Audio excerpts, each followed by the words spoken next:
भाजपा के संस्थापक सदस्य स्वर्गीय कैलाश सारंग की पुण्यतिथि और उनकी धर्मपत्नी स्वर्गीय प्रसून सारंग की जयंती पर चिकित्सा शिक्षा मंत्री विश्वास कैलाश सारंग ने अर्पित की श्रद्धांजलि। मंत्री सारंग ने अपने माता पिता की पुण्य स्मृति में मातृ पितृ भक्ति दिवस की शुरुआत भी की है। नरेला विधानसभा में मातृ पितृ भक्ति दिवस का आयोजन किया गया। सोशल मीडिया पर मातृ पितृ भक्ति दिवस ट्रेंड हो रहा है। आदिवासी वर्ग का कल्याण, जनजाति वर्ग का कल्याण, ये हमारी सरकार की प्राथमिकता है और यह हम सबका सौभाग्य है कि इस देश की प्रथम नागरिक आदिवासी समुदाय से आती हैं। उनके मुख्य आतिथ्य में कल शहडोल में कार्यक्रम है और इसी दिन माननीय मुख्यमंत्री जी ने जो घोषणा की है कि मध्य प्रदेश में पैसा एक्ट भी लागू किया जाएगा आदिवासियों के कल्याण के लिए। हमारी सरकार हर वर्ग को समाज की मुख्य धारा से जोड़ना चाहती, चाहे वो सामान्य वर्ग हो, पिछड़ा हो, अनुसूचित जाति हो, जनजाति हो, हर वर्ग समाज की मुख्य धारा से जुड़े और उसको उसके कल्याण के समुचित अवसर मिल सके। सर पैसा एक को ना भाई ना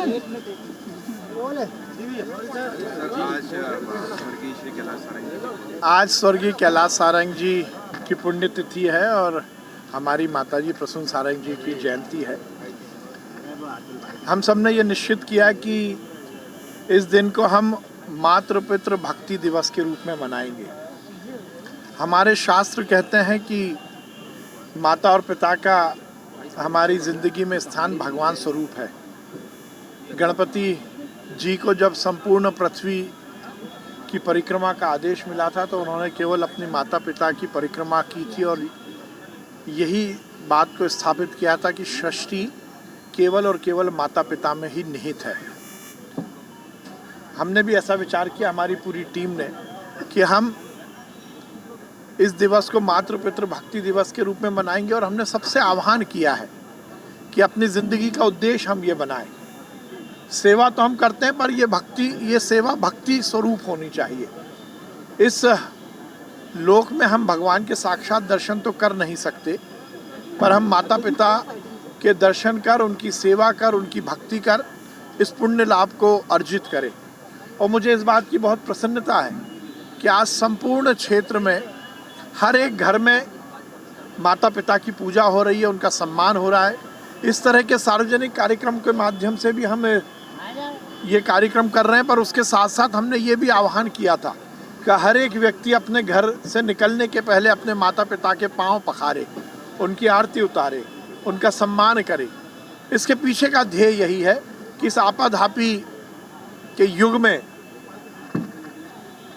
जहां एक और हम अपनी ज़िंदगी को आगे बढ़ाने कंपटीशन के चक्कर में समय की कमी के कारण कहीं ना कहीं हमारे बुजुर्गों को के प्रति हम विमुख हो जाते हैं। हिंदुस्तान की संस्कृति में कहीं वृद्धाश्रम की परंपरा नहीं है, पर हम देख रहे हैं वृद्धाश्रम भी खुल रहे हैं। तो ये सब जब भी समाप्त होगा जब हम इसका कहीं ना कहीं संस्कार को आगे बढ़ाएंगे। आज हमने यही संकल्प लिया है, यही उद्देश्य के साथ कि हम आगे आने वाले समय में हर एक घर में अपने माता पिता की सेवा हो, भक्ति हो, इस प्रकल्प को हम और आगे बढ़ाएंगे। कैलाश सारंग जी और प्रसून सारंग जी के याद में हमने बहुत सारे सेवा के कार्य शुरू किए हैं और उन सब को लयबद्ध करते हुए मुख्य रूप से हर एक घर में, हर एक परिवार में उनके बुजुर्गों का सम्मान हो, उन्हें उचित स्थान मिले, यही हमारा लक्ष्य है। 20,000 और नेता प्रतिपक्ष का जो चमकाने वाली और दबाव बनाने वाली राजनीति है ये अब नहीं चलेगी, क्योंकि कांग्रेस तो जमीन खो चुकी है, जनता उनके साथ है नहीं। अब अधिकारियों पर इस तरह का दबाव बनाना ये दुर्भाग्यपूर्ण भी है और शर्मनाक भी है। लोकतंत्र में कार्यपालिका का एक अपना अलग स्थान है और कार्यपालिका निष्पक्षता के साथ अपने दायित्वों का निर्वहन करती है, पर इस तरह से कांग्रेस के नेता अपनी हार से बौखलाकर जो बयानबाजी कर रहे हैं और जो दबाव बना रहे हैं ये बहुत अनुचित है।